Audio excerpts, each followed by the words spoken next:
Assalamualaikum, salam sejahtera untuk semuanya. Saya Luki Bahtiar dari kanal YouTube Kontak Media. Kembali akan membahas kasus Subang ya. Jadi sebagaimana yang kita tahu bahwa kasus Subang itu sebetulnya ya sekarang ini itu terdiri dari dua kasus kriminal. Yang pertama adalah kasus kriminal umum, di mana di situ ada kasus pembunuhan terhadap Ibu Tuti Suhartini dan Ananda Amalia Mustika Ratu. Nah, kemudian kasus yang kedua ya itu ada kasus kriminal khusus, di mana di situ ya kalau boleh dibilang ada kasus carut marut yayasan begitu.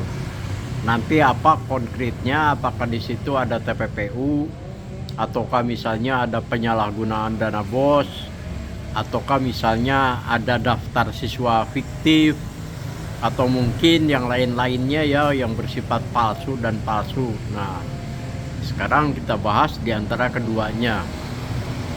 Yang pertama itu kasus Rajapati atau kasus pembunuhan yang namanya nyawa ya, apalagi sampai 2 orang.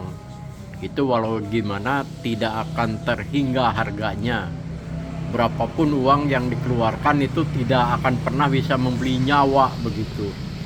Jadi kalau dari sisi nilai atau harga, kasus pembunuhan itu yang menyangkut nyawa, ya nyawanya tidak ternilai harganya demikian ya, sangat tinggi lah begitu.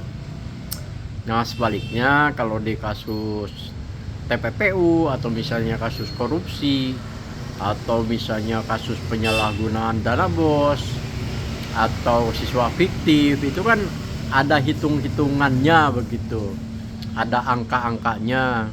Kalau misalnya TPPU itu berapa rupiah begitu ya, berapa miliar, berapa triliun dan sebagainya, itu ada nilainya. Kemudian kalau misalnya di situ ada penyalahgunaan dana BOS sama ya, bisa dihitung berapa nominalnya. Kalau misalnya ada siswa fiktif ya berapa orang siswa. Nah di situ jelas ada sekali lagi nilai-nilainya.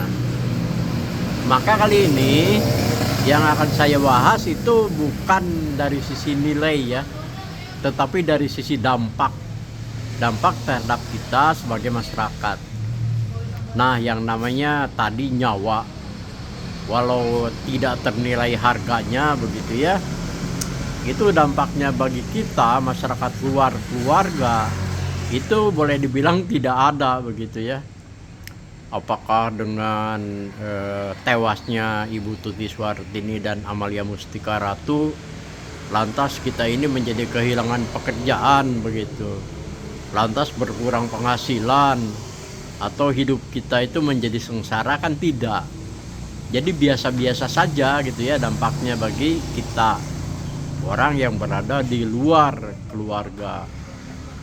Tapi sebaliknya ya, kalau kasusnya itu kasus TPPU atau kasus penyalahgunaan dana BOS atau kasus siswa fiktif, itu pasti berdampak loh terhadap kita sebagai masyarakat ya.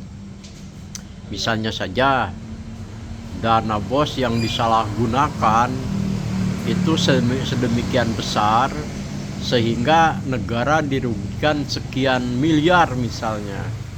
Suka atau tidak suka, mau atau tidak mau, yang namanya kerugian negara itu akan berdampak terhadap kita dari sisi ekonomi begitu, apalagi kalau nilainya besar.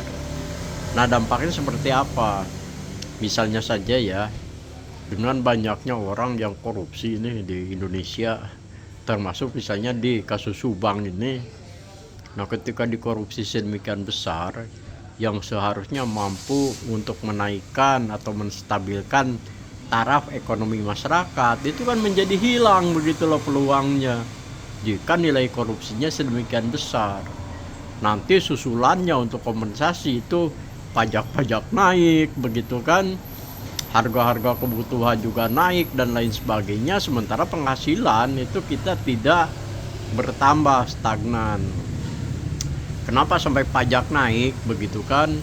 Mengapa sampai misalnya barang kebutuhan pokok dan lain naik? Yaitu untuk kompensasi. Karena ada kerugian negara tadi, maka ditutup dari sana. Kira-kira hitungan orang awamnya begitulah seperti saya ya. Meskipun nanti pembahasannya itu pasti ruwet ya kalau melibatkan para ahli ekonomi, bagaimana sih ya sampai korupsi itu bisa merugikan negara yang berdampak terhadap mengurangi tingkat kesejahteraan masyarakat begitu.